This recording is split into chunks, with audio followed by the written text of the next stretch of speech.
We are live. Welcome to my video. This is going to be my thoughts on The Walking Dead Season 4, Episode 4, Indifference. The episode is rated TVMA, so will this video be like all other videos I've done on the show so far.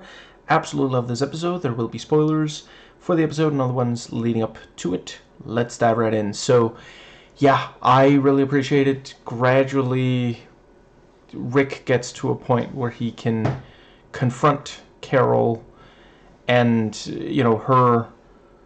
Yeah, she now that he knows, she talks fairly openly about it, and yeah, she still thinks she was right.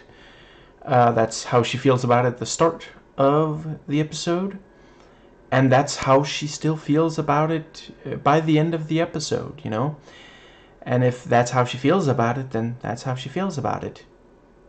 Is that how she feels about it? And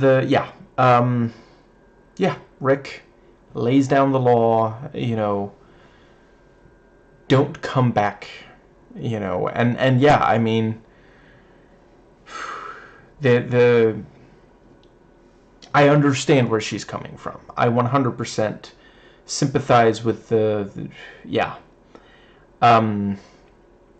but yeah, there's, like he says, yeah, I don't have to restate his words. Let's see. I think that, right, the thing about, Sophia and remembering Lori was also quite good. And yeah, I think it underlines that we all grieve in different ways, and there really isn't any wrong way to do it. And some people might try to say that there is. Yeah, I don't know. Those people can eat shit. Fuck you if you're telling someone they're grieving wrong. Yeah, let's see. I think that, yeah, them meeting Sam and the...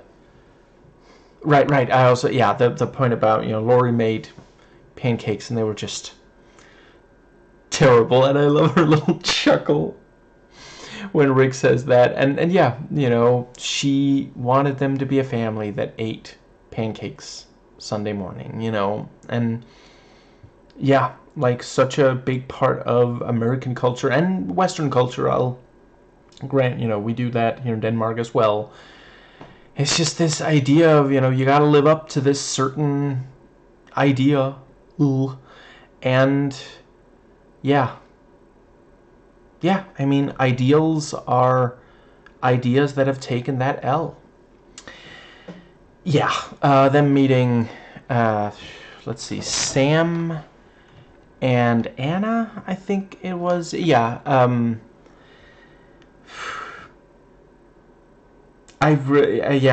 I thought they were gonna be a bigger part, but yeah, that's this show in a nutshell, and just the thing of, just like, oh hey, we have fruit, catch, or don't. Just, yeah. Because, like, yeah, obviously at first it's like, why were you that close to a walker and you didn't try to kill it, And yeah, like, they explain it, the thing about she can only move so fast with the leg, and they're not the best shots and all this, yeah.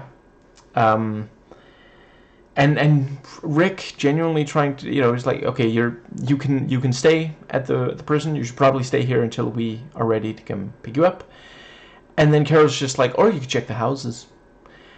I think she was trying to do a trial by fire. I think she wanted to see if they would be able to check houses with them, figuring, well, if not, I mean, do we need more people that, and they don't make the most strong, like, impression of, we are, great helping hands. Like, they're a little too, like, they're well-meaning, I really do sympathize. I probably come across as kind of a hippie myself sometimes, and they very much do. And yeah, I don't really have a problem with hippies, but it is that sort of thing of like, you know, it's the zombie apocalypse. You gotta have, you know, in the show too. I don't just mean, you know, what Trump is gonna make of America if things keep getting much worse. But yeah, you know, how much are these two going to be able to contribute? Let's see. I think that might be. But yeah, you know, yeah, seeing the leg and, you know, the very recognizable tattoo. Yeah. Really effective reveal there. Yeah, more great zombie action and gore. You know, more limbs cut off. You can always depend on Michonne for that. Yeah, I think I've said everything that I do. Right, yeah, genuinely, you know, I did one more thing about the whole Rick and Carol thing. You know, if you say their names fast and you start with Rick, it almost sounds like Rickroll. Yeah, one more thing on Rickroll. Yes, the I really appreciate, you know, she said, you know, what about the, you know, Lizzie and Mika? Other than that, you know, she didn't like complain or put up much of a fight. You know, she accepts his decision. You know, she made her decision, taking out these two infected that were not yet hadn't. Yeah, yeah. You know, Karen, and I'm afraid I forget the other person's name, but yeah. And that was right. That was also a great moment. The thing, you know, they could have lived. Like for a second, you're like, Sam and Anna. I mean, I'm not sure they had that much of a chance. Oh, and you know, because he then fills in the names. Yeah, I think that's everything for the two of them. Yeah. So the let's see. Yeah, that just leaves the other group. Yeah, really appreciate the others calling out Ty for his basically suicidal behavior. You know, he's, yeah. And I appreciate, you know, after a while, like, you know, he points out, what about your Cole trail? Why are you still going after him? And, you know, she's like, I'm not mad. I mean, you're not happy about the governor either. But yeah. By the end of the episode, Michonne is ready to admit, trail went cold, no reason for me to go out there, you know. Did really enjoy. I really dig the quippy Michonne. You know, I'm just. It's nice to see her so much more well adjusted. You know, she used to be just very quiet and stoic all the time, and now she's like smiling and joking as a, you know, yeah. With in this episode, it was with Daryl. Close to the start of the episode, as far as I recall, one of the first times we see them in this episode. Yeah, and the... Yeah.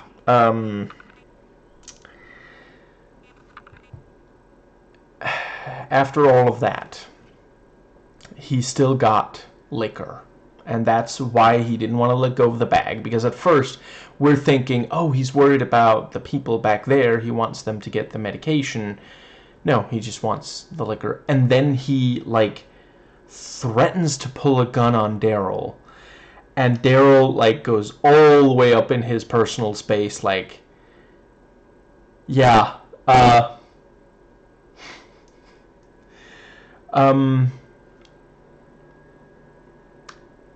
that's not somewhere, that's, I do not envy him in those moments. I would not want Daryl Dixon that pissed off and that fucking close to me. And yeah, you know, I really appreciate, you know, he gets the gun, and, you know, away from him, and he hands him the liquor and says, you know, one sip, and I will thrash you when we've gotten them the medicine, you know, because, yeah, like, fuck. And this is after Daryl said, you know, no, you didn't get Zack killed. You know, yeah. And I do really appreciate him coming clean about that. But yeah, then he goes and spoils it all by doing something silly like that. Yeah, really, really intense when they have to make the decision between the two groups of infected. And let's see. Yeah, I think that might actually be what I have for this one. Yeah, I will say I do 100% understand him. You know, he points out, you know, before it's like I think it was Daryl who said you're not going to be the last man standing, you know, which, I mean, I guess he assumes there's some kind of plot armor or something, but yeah. Yeah, you know, two groups. Right, and also like the thing, you know, you should have kept walking that day. Yeah. The thing of, you know, this is his third group, and he does just not want to be the last man standing. He prefers other types of rule sets for multiplayer games.